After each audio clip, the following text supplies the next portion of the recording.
Okay, hi guys. I was recently asked to produce an animation of a glass that was self-filling. So in other words, there was no glass being poured, no water being poured into the glass, that it just magically filled from the bottom up with a nice sort of natural look to it. So this is what I finally worked out to make it come up, all nicely rendered thanks to cycles. So you can see I've got it, the colour slowly coming into the bottom and then rising up and then evening out at the top. Okay, so let's get into it in Blender.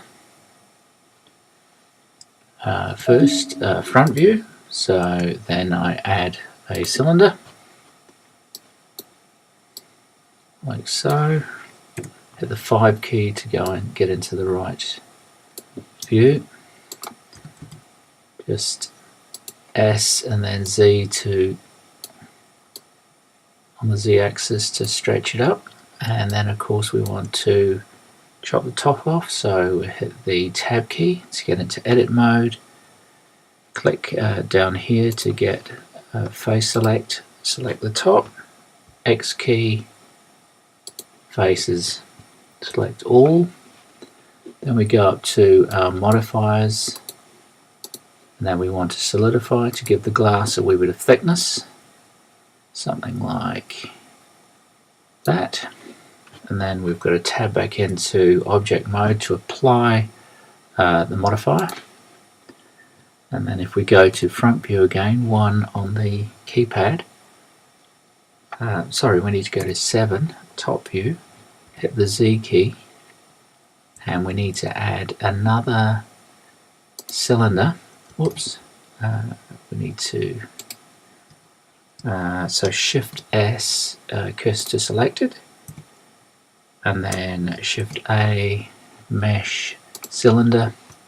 We need to make it just touch the outside, because this is going to guide our fluid, and then we want to just S and Z to shrink it down a wee bit, and then put it down there. And then it's important that we have our 3D cursor down the bottom here, A to deselect, and then the A key, and we'll add a plane, go to our modifiers, and we want to click on ocean, hit the S key to scale it down, and then if we close that, go to add modifier and boolean, and we want to make the boolean the second cylinder that we created. And then if you hit the auto keyframing key here and then pull this up slightly, so we've got a keyframe there, and we'll say we'll go to 2 seconds based on 25 frames a second, and then pull it up till we just reach the top of that inner cylinder that it's boolean to. Okay, next what we need to do is go back to ocean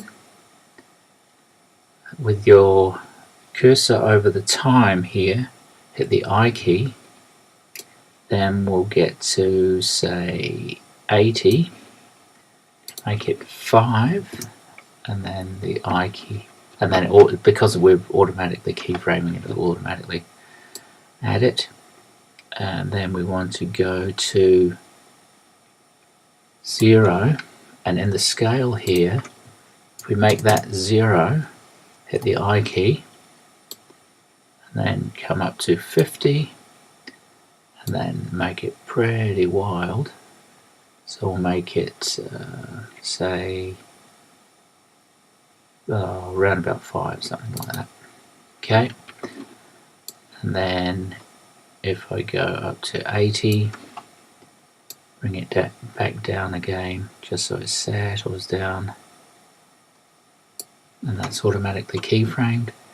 So then if you run it, what we've got is this fluid magically appearing, thrusting up, and then with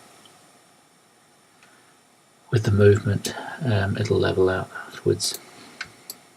Then it's just a matter of going into cycles render and adding all your glass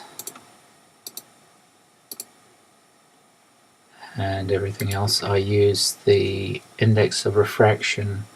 I use 1.07 for the glass itself. For the fluid, I used glass as well, and the index IOR index of refraction was 1.4, and I changed that color to an orangey color. So if we open the pre, and then it's important the inner cylinder that we go up to here to our outliner, and we click off view and we click off render as well, because we don't want to render it. The lamp I've got here, I've turned it into a sun, made it 1, and make sure it's obviously pointing at the glass. And then if I go up to rendered, you can see the effect that we're getting here. Go up to the world settings, and you want to set the background to a lighter color. Just got to play around with this. Add ambient occlusion. I usually pull this down to about halfway. Get rid of any fireflies, and you'll get a really nice result. So play with it and have fun.